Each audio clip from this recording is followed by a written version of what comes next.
All right, class, this will be a very short video, mainly to show you, since in Unit 6 we'll still be doing scatterplots.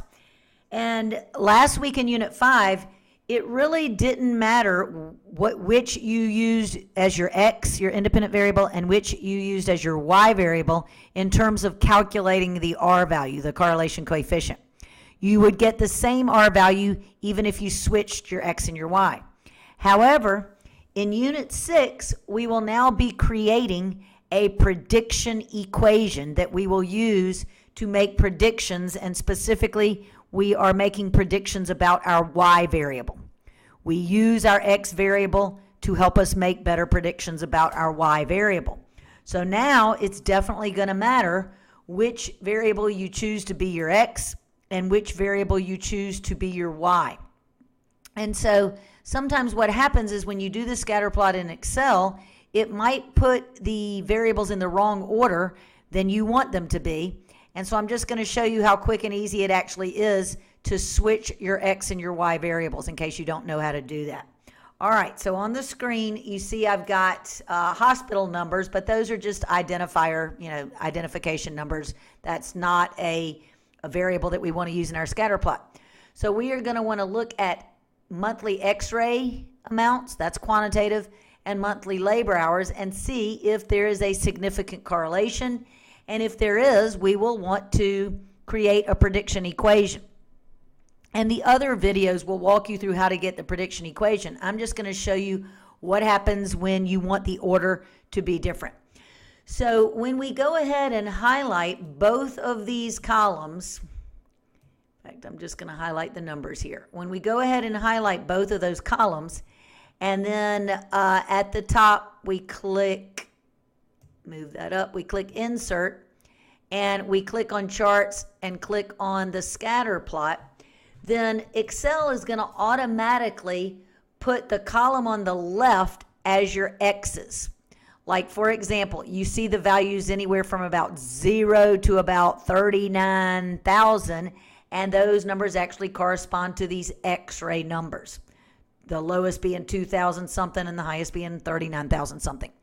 All right, but let's suppose that you don't want this first column to be the x's. Suppose you wanted the labor hours to be the x's, and suppose we wanted to use the labor hours to try to predict the monthly x-rays. So we would want the reverse order. Well, what that means is do not do your labels. You know how you click the plus sign and you can do your axis titles?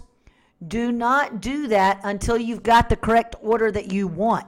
So wait and put in the axis titles until you've got the order that you want. So I'm just going to show y'all how you can switch the order of the x and the y. All right, so I'm just going to click out here to get that to disappear. And all you do is go somewhere in the graphing area in here and you right click. So I just right clicked on my mouse. I'm then going down to the middle here where it says select data. So I'm going to select the data. And all you do is come right here where it says edit. And when you do that, it will now allow you to switch the X value and the Y value columns. All right. So what I'm going to now do is delete. Notice it's got the column B as the X values. I'm going to delete that and actually go to column C and put these, click and drag these as my new X values. So now it's going to treat column C as the X values. And I'm going to come delete this. So highlight, delete. And for my Y values, I'm going to come over here and click and drag down the B column. So notice it's now switched the X values to column C, the Y values to column B. I'm now going to click OK again. And so now you see that the X values go from 0 to about 15,000 something. So those are now actually the labor hours. So you would have it in the correct order that you wanted it. And then at this point, you would go ahead and click and put in your axis titles. But you would have to remember that you're now letting, let's see, for this one, for the x-axis, I'm now going to put in labor hours. And click over here, highlight that. For this one, I'm now going to, let me delete that. So delete that, and I'm now going to put in x-rays. Okay, and then of course you can do your fancy things that you might want to in different colors on the graph, which is kind of fun to play around with as well.